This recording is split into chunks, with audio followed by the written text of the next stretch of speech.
According to CNN, Matt Gaetz is being blocked from meeting Donald Trump. Trump refuses to meet Gaetz down at Mar-a-Lago in Florida.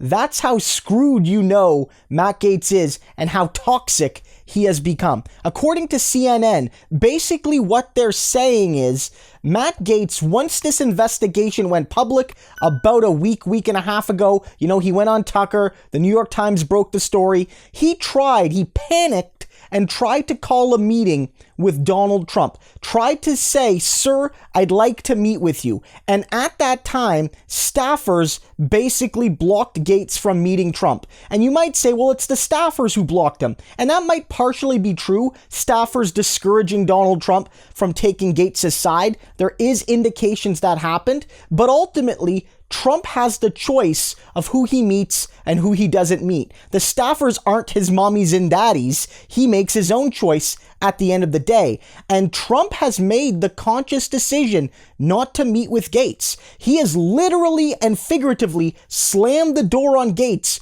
who was one of his most loyal supporters. That's how Donald Trump treats loyalty as a one-way street, but also that Matt Gaetz is so in trouble. His accusations are so simultaneously disgusting and yet credible that Donald Trump will not meet with him. And you're asking for the significance of this. I've been covering Gaetz and Trump a lot, but the fact of the matter is, Donald Trump is still the GOP frontrunner in 2024, and he is, after Joe Biden, the second most significant political figure in the United States right now, and he is effectively running the Republican Party, at least in a philosophical sense, from Mar-a-Lago. People still go down there to meet him. Kevin McCarthy went there to meet him. Republican donors last night, when he gave that speech where he called Mitch McConnell a stone-cold loser SOB, they went there to meet him. The rest of their event was somewhere else. They all bust in, all these bigwigs and millionaires and billionaires, to hear from Donald Trump, because Donald Trump doesn't go to you, you go to him.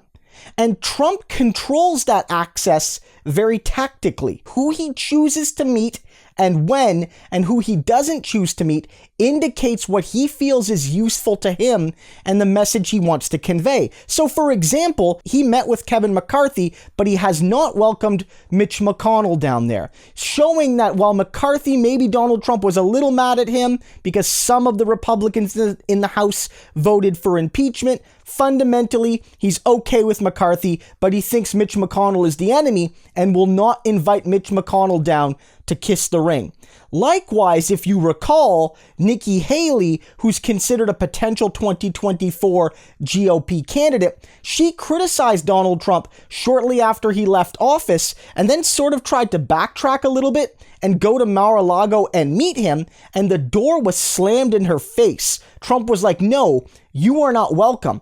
I will not give you the glory, the opportunity of taking a picture with me." And likewise, you saw Marjorie Taylor Greene. She's been down there at least 2 or 3 times doing videos and photos with Donald Trump, with him praising Marjorie Taylor Greene.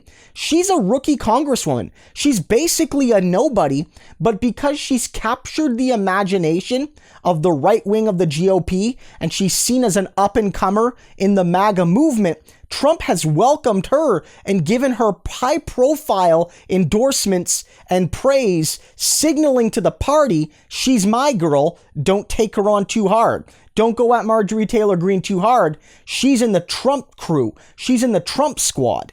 And so Matt Gaetz normally would have been invited, but now he's excluded. And that tells you everything you need to know. Again, Gaetz defended Trump. He defended him before the election, during the election, after the election, after Trump was out of office. He even said, "I would resign my seat in Congress to work full time on Trump's impeachment defense team." And at the end of the day, because he's such a ghoul and Donald Trump thinks only about himself at the end of the day, then Matt Gaetz is on the outs. So Matt, when you're going to jail, when you're facing a potential life sentence, remember that all your groveling to Donald Trump didn't mean a thing. You didn't get your pardon. You didn't get your presidential endorsement. You didn't even get Donald Trump meeting with you one-on-one as a friend and confidant. You're out in the cold and you deserve nothing less.